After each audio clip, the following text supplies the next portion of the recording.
Hang on, I got to get a picture. I'll be back. I'm going to send one to Dave. I took one of them all lined up. Oh, you did? Yeah. Oh, that's fantastic. Wow.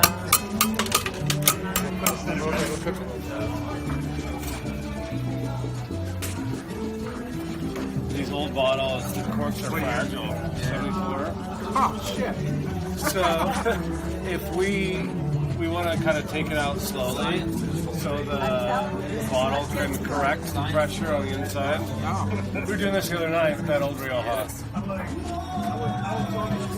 That's weird. See, that's a bottle kind of. Yeah, because it has negative force against the bottom. That's good to know. And that's why I don't mind even, taking the corkscrew all the way through. Like where I know it's poking below the cork. And yeah, there could be like a little piece of cork that falls in, but it allows air to also travel up through the center. You can actually see it when I pull it up, the cork will actually suck down a little bit. You see it starts to get like pulled down just a little bit.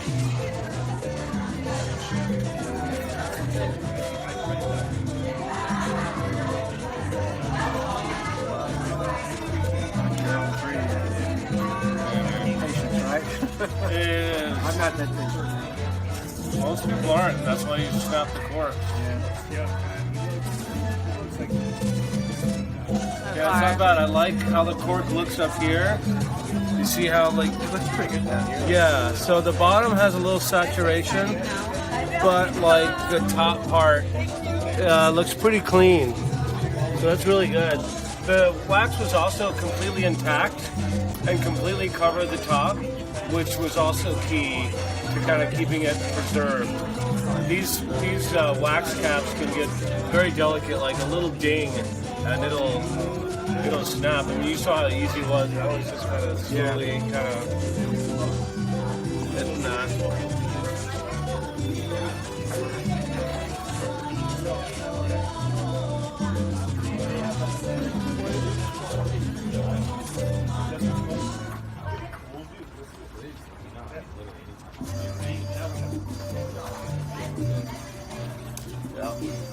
You can almost see like there's some bubbles here forming.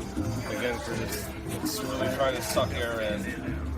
I stopped snapping as many. Now it still can happen from time to time, especially if you rush it. If you're in a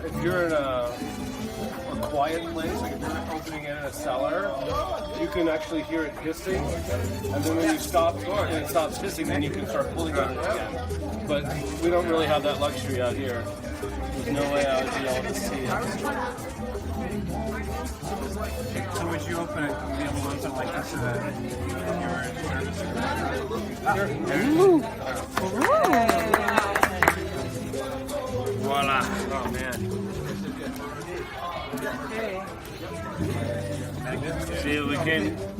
We came close to it was starting to wanting to pull off.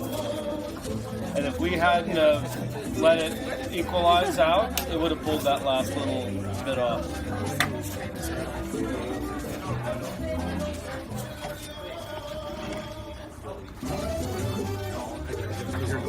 Wow, the color.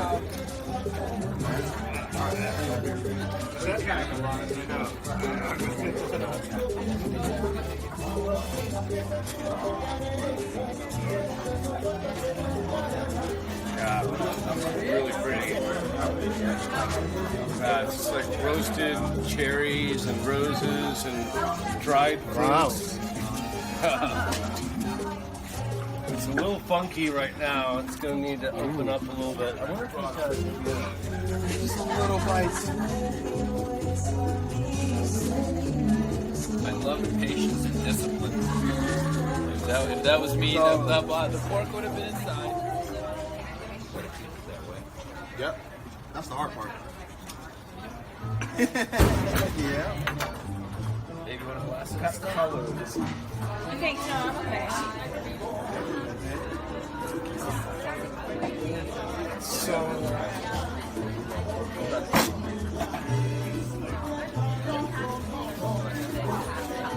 So what I was doing there, I was looking at to see how cloudy the wine was going in there. And you see how it started getting cloudy?